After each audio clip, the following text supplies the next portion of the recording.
Hello বন্ধুরা, আমি অনু। Update with অনু চ্যানেলে তোমাদের স্বাগত। আমি চলে এসেছি কথা সিরিয়ালের আপডেট নিয়ে। কথা সিরিয়ালে তো দেখা যাচ্ছে যে সঞ্চিতার নাকি খুব বাড়াবাড়ি অবস্থা। ডক্টর বলে ব্রেনের ইন্টারনাল কোনো হেমারেজ হয়েছে, তাই ওনার অবস্থা খুবই শোচনীয়। দেখুন আপনারা কি করতে পারেন। এখন অগ্নি ভাবে চালে হসপিটালে ভর্তি করব, কি করব, অগ্নির মাথা কাজ করছে না। কথা ছুটে রাধা মাধবের কাছে যায় আর প্রার্থনা করতে থাকে যাতে সঞ্চিতার সেন্স ফিরে আসে। শুধু কথা নয়, এভিও কথার সাথে সাথে ভগবানের কাছে প্রার্থনা করে, ভগবানের গান গায়। শুধু এভি কথা নয়, সবাই করতে থাকে। এরপর ধীরে ধীরে সঞ্চিতার জ্ঞান ফিরেই সে লেখাকে চিনতে পারে।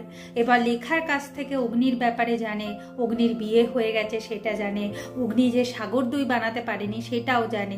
এরপর সঞ্চিতা সাগর দই বানিয়ে অগ্নির সামনে যায়, বলে কিনা এই সাগর দই ছাড়া গুহবাড়ির পৌষ সংক্রান্তি পুজো হবেই না, তাই এই সাগর দইটা তো দরকার না। এরপর এবি জানতে পারে যে তার মায়ের সমস্ত কিছু মনে পড়ে গেছে। এরপর সে তার মাকে জড়িয়ে ধরে।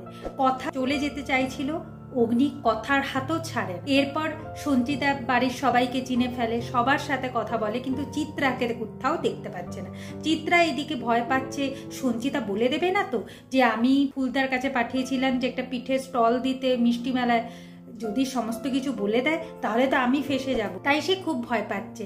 সঞ্চিতা এরপর চিত্রার কাছে যায়, চিত্রাকে জড়িয়ে ধরে, আর চিত্রাও তার অভিনয় শুরু করে দেয় যে সঞ্চিতার স্মৃতি ফিরে এসেছে বলে তার কতই না আনন্দ।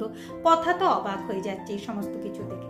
আগামী পর্বে দেখা যাচ্ছে আমাদের শশীভূষণ গুহ সঞ্চিতার কাছ থেকে সত্যিটা জানতে চায়, নিজে নির্দোষ কিনা সেটা প্রমাণ করতে বলে। সমস্ত প্রশ্নের উত্তর দিতে আমাদের সঞ্চিতা তো রাজি, তবে কথা বলে যে মা তুমি চুপ করো, তুমি আসল অপরাধী নয়, আসল অপরাধীকে আমি নিয়ে এসেছি, মেজমাই হলো আসল অপরাধী, সেই সমস্ত কিছু বলতে পারে। তো বন্ধুরা, কথা শাশুড়ি মাকে নির্দোষ প্রমাণ করবার জন্য এত চেষ্টা করে, শেষমেশ আবার সবার কাছে কথা অপরাধী হয়ে যাবে না তো, সবাই কথাকে ভুল বুঝবে না তো। কি হতে চলেছে সেটা দেখতে হলে স্টার জলসা স্টার জলসা এইচডিতে কথা সিরিয়ালে চোখ রাখতে হবে। আমার এই ভিডিওটা ভালো লাগলে লাইক, শেয়ার ও সাবস্ক্রাইব করে ফেলতে হবে। ভিডিওটা দেখবার জন্য অসংখ্য ধন্যবাদ।